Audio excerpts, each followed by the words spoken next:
Herkese merhaba arkadaşlar. Hezgen mod likidasyon formülü ile ilgili bir gelişme hala yok. Binance tarafından yani bana gelen.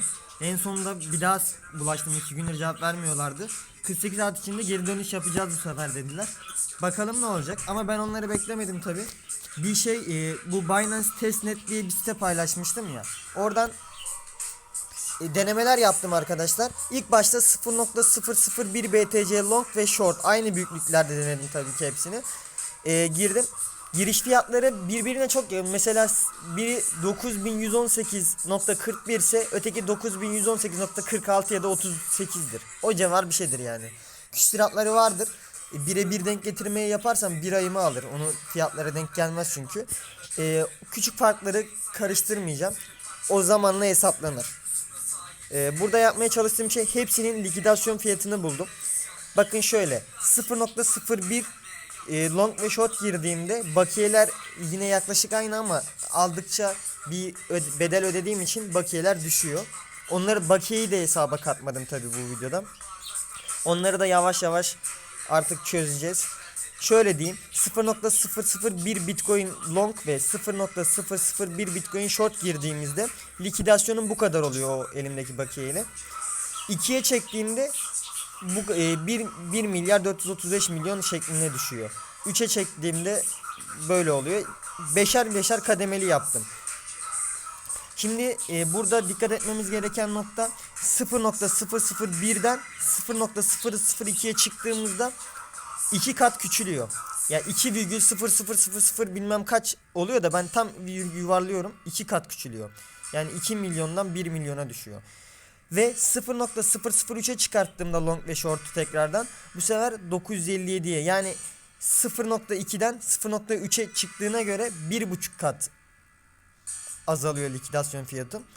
Ama birinciye göre bakarsan, yani 0.001'den 0.003'e 3 kat artmış ya, likidasyon fiyatımda 3 kat düşüyor arkadaşlar. Yani bu 2'den 3'ü sallayın, muhtemelen 3 bölü 2 alakalı bir şeydir ya da bilmiyorum artık nasıl bir şeydir de, buradan buraya 3 kat arttığı için pozisyonun büyüklüğünün, bu likidasyon fiyatında 3 kat azalıyor. Yani şöyle anlatayım, 0.001'den 0.005'e çıkarttığımda 5 kat artıyor ya, burası da 5 kat küçülüyor. İsterseniz göstereyim şöyle.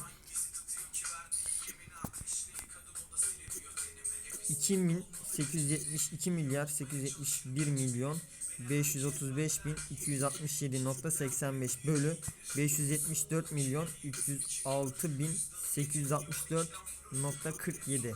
Gördüğünüz gibi 5 kat. Yani şöyle tekrar göstereyim size kameradan. 574 milyon 306.864.47 değil mi? Yapalım. 574 milyon 306.864.47 çarpı 5 yapalım. 2 milyon 2 milyar 871.534 değil mi? 2 milyar 871.535. Şurada bir fark var. O da şeyden, şurada E olarak yazıyor ya, E9 olarak yazıyor. Bir de zaten virgül farkı vardı. 5 kat 000 bilmem kaç yazıyordu. Ondan kaynaklı arkadaşlar. Tabi ben bunu, belki aranızda anlayan, bu işlerden kafası yatan, kafası basan birileri vardır, bana yardımcı olur şeklinde paylaşıyorum. Kesin net bir hesaplamasını şu anda bulamadım tabii ki de. Mesela şunu da göstermeye devam edeyim. Mesela burada 0.001'den 0.01'e çıkardığımda 10 kat artmış oluyor değil mi? Tabi anlamayanlar için şöyle göstereyim. 0,001 bölü 0.01, yani tam tersi yapacağız. 0.01 bölü 0.001, gördüğünüz gibi 10 kat. Yani bunu buna böldüğümüzde 10 çıkıyor değil mi? 10 kat oluyor. Yani şu likidasyon fiyatını bu likidasyon fiyatına böldüğümüzde 10 kat fark olması lazım. Hemen onu da yapalım. 2 milyar 871 milyon 535.267.85 bölü 287.153, yok 287 milyon 153.318.33. Gördüğünüz gibi 10 kat çıktı. Yani aynı şekilde şöyle de yapabiliriz. 0.001'den odaklasa Bir Bitcoin'e çıkalım. Kaç katıyor? Şurası 10 kat, 100 kat, burası da 1000 kat olması lazım. Onu nasıl test ederiz? Yine 1 Bitcoin bölü 0,001. Gördüğünüz gibi 1000 kat. Yani likidasyonumda 1000 kat düşmesi lazım değil mi? Hemen yani verilerin doğruluğunu göstermek adına. Şurada 1 Bitcoin 2.871.249.96. Ötekini zaten gördünüz. Hemen tekrar bölelim. 2.871.535 yanlış yazdık. 2.871.535 söyleyemiyorum ya, neyse boş ver, söylemeyeyim. Beynim yandı. Bölü 2.871.249.96. Gördüğünüz gibi 1000 kat çıktı, gördünüz mü? 1000 kat. 10 Bitcoin'de de 10.000 kat olacak o zaman. Onu da deneyelim hemen. 2.871.535.267.85 bölü 286.886.880.816. 10.000 kat küsür çıktı, gördünüz mü? Burada ama virgül farkı var işte. 10.009 çıktı burada. Virgülden sonrakileri ben saymadığım için. Zaten biz yani şundan dolayı saymıyorum.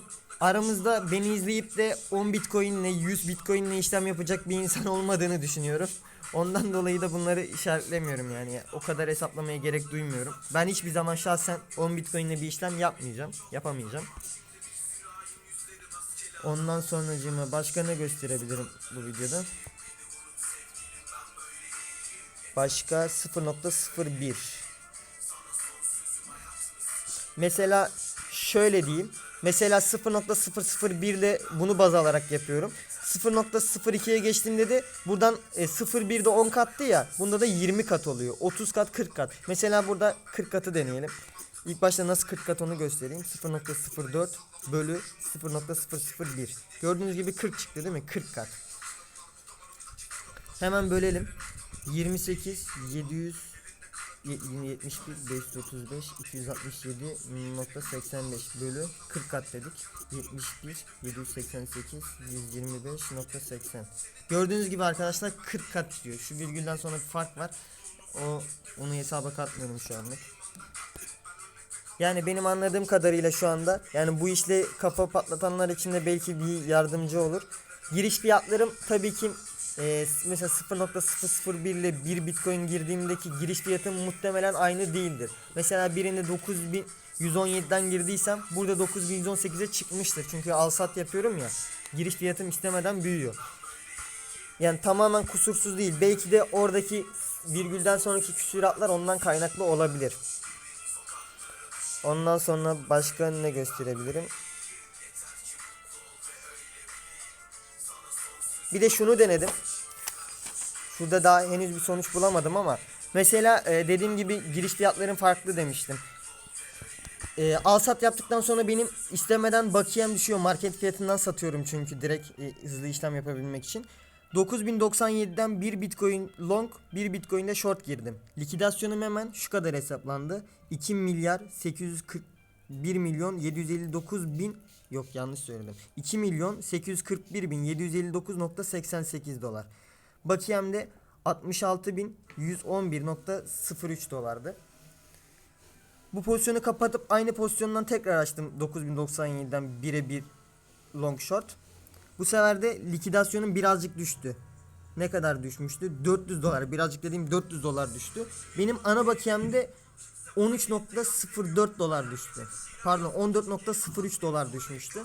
Ona karşılık yani 35 kat yaklaşık bir düşüş oldu. Likidasyonumda düşüş oldu. Yani buna indiğimde tekrar bir işlem daha açtım. Yine aynı giriş fiyatından ikisi de. Bir long bir short. Bu sefer yine birazcık daha likidasyonum düştü. Yine total bakiyemde de bu sefer 13.04 dolarlık bir düşüş oldu tabii şuna oranla. Buna baktığımda da likidasyonum yine yaklaşık 35 kat. 34 arkadaşla paylaşmıştım, hemen göstereyim size WhatsApp'tan. 34,5 kat, 35 dedim de birinde ilk gösterdiğimde 34.49, diğerkinde 34.5 kat bir düşüş oldu. Birincisinde 14.3 dolar bakiyem azaldı. İkinci alışımda da 13.04 dolar bakiyem azalmıştı. Likidasyon buna göre şekilleniyordu ama ben bunu tabii ki 34,5 katı kendi şeyime vurdum. kendi bakiyemle hesaplayayım dedim. Şu likidasyonu kendi bakiyeme böldüm. O sonucu alamadım arkadaşlar. Yani bunda bilmiyorum nasıl olacak, nasıl gidecek. Ama bu da giriş fiyatıyla alakalı bir şey olabilir. Yani bilmiyorum, şu anda o kadar bilgim yok. Yeni bir gelişme olduğunda yarın izinliyim, muhtemelen daha iyi sonuçlar elde edebileceğim. O zaman tekrar paylaşacağım. Görüşmek üzere, hoşçakalın.